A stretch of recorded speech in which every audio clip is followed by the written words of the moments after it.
How's it going, guys? It's Mouseball, and this is the AttackMouse Nation and my salty gearheads. Welcome to the automotive side of my YouTube experience. And guys, I have Mouseball's rival right here. I have an R50 Mini Cooper. This car is a 2005 Mini Cooper. It's naturally aspirated and is painted in a beautiful chili pepper red.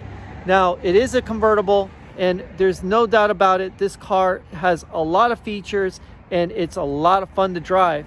The best part about this car is that it's under $14,000 in the used market. It's actually made by BMW, so it's a pretty solid car, and maintenance can be quite expensive on it. But if you keep up with the car, well, it can be more of a pleasure to drive than an actual headache when it comes down to ownership. Now, obviously, I'm going to show you around the car. I'm going to tell you about it and how it differs from Mouseball. Now, as you guys know, Mama Mouse and I have put a lot of work into Mouseball, getting Mouseball's handling all sorted out. But with this particular car, well, let's just say right out the factory, this car has it all. And because it's wider, lower to the ground, and has a clamshell style hood, well, let's just say it's a lot easier to work on, and there's more room for that heat to evacuate out of this car. So this car is just a little bit better when it comes down to some of the bottlenecks that Mouseball seems to have, but this Mini Cooper doesn't. Now, I'm gonna go ahead and take you guys into the interior and show you some of the quirky things that this car has. And I can tell you right now, guys, this car is amazing when it comes down to the interior, and I could go to town on a car like this. I'm telling you right now, this is probably the best part about the car. Now, like my Fiat 500 ABARTH Mouseball, or the Fiat 500, which would actually be the appropriate competitor to this car, well, let's just say that you have all this real estate to work with when you want to customize it. So me with an airbrush and all of this beautiful colored plastic to work with, let's just say that I would be painting this to look like the First Order Stormtrooper that's clad in red. I would really make this a badass car, and it would definitely be a show car. It would have three-piece wheels. It would have the actual black lips that are deep dish with red centers. It would look really awesome. And as you can see, guys, you have your tachometer, you have your speedometer, and you have a corneograph center stack that looks like a corneograph watch that has your oil pressure, it has your oil temperature, it has your actual coolant, and it has your gas gauge and indicator lights in case anything goes wrong. So that way you know to pop the engine and see what's going on in it. Now, this is by far one of the funniest parts about this car. Now, when they were actually producing this car for the American market, well, a lot of these cars came off the assembly line with the actual hood pull in the wrong place, at least for Americans. For the British, well, it's in the proper place. So as you guys know, the British drive on this side of the car. And the thing about the British is that they say this is the proper side of the car to drive on. Now, for us Americans, well, we drive on the left-hand side, not on the right-hand side. And the actual hood pull is on the right-hand side of the car, which I think is absolutely hilarious.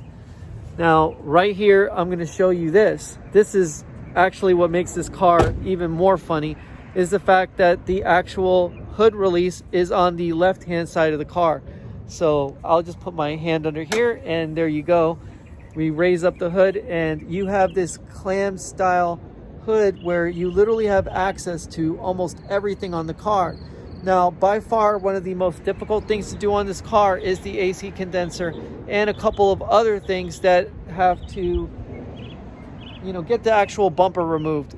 I mean, without a doubt, this car can be a little bit difficult when it comes down to disassembly, but once you've done it a couple of times, it's easy as pie. Just like with any car that you actually service and maintenance, once you do it enough, well, you get used to it and it doesn't become that big of a deal. So believe it or not, cars like this with a lot of personality that tend to have a couple of teething pains, well, that's not such a bad thing if you're the kind of person that likes to wrench on their own cars. If you're not a person that likes to wrench on your own car, well, let's just say try to avoid this like the plague, and Mouseball as well, because those cars are for enthusiasts only and they are not for your typical normie.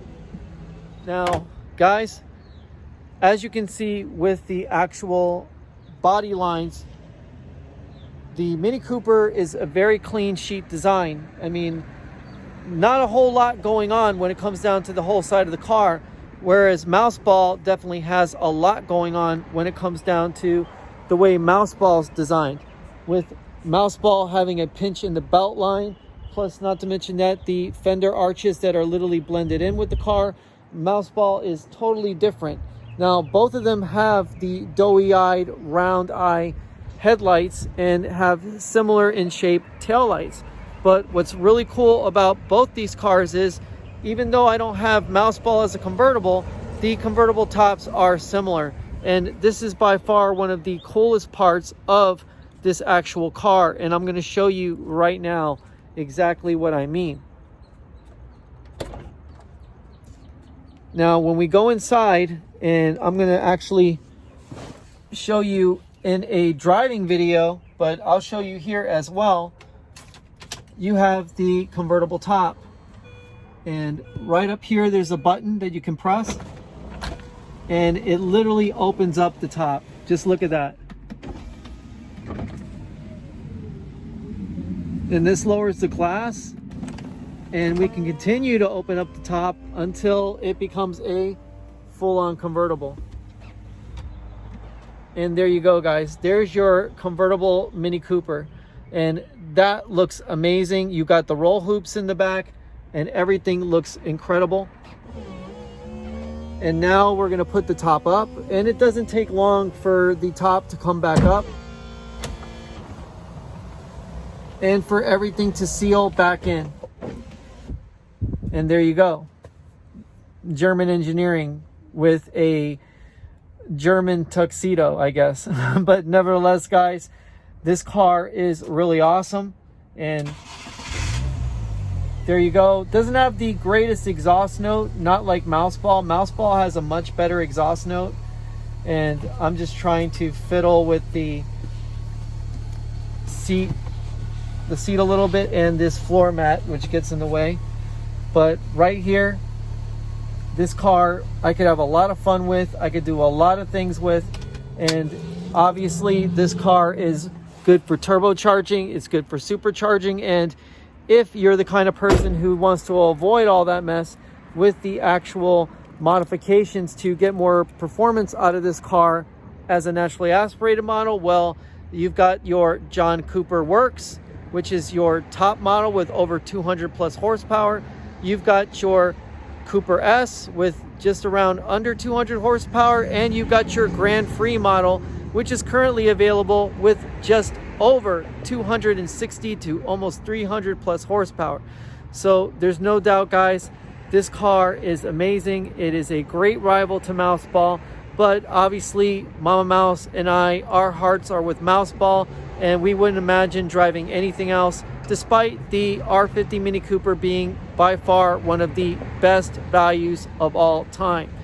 So guys, stay happy, stay healthy, stay wealthy, and remember, if you can still see me, well, maybe the sun isn't all the way down. Take it easy, guys. Mouseball out.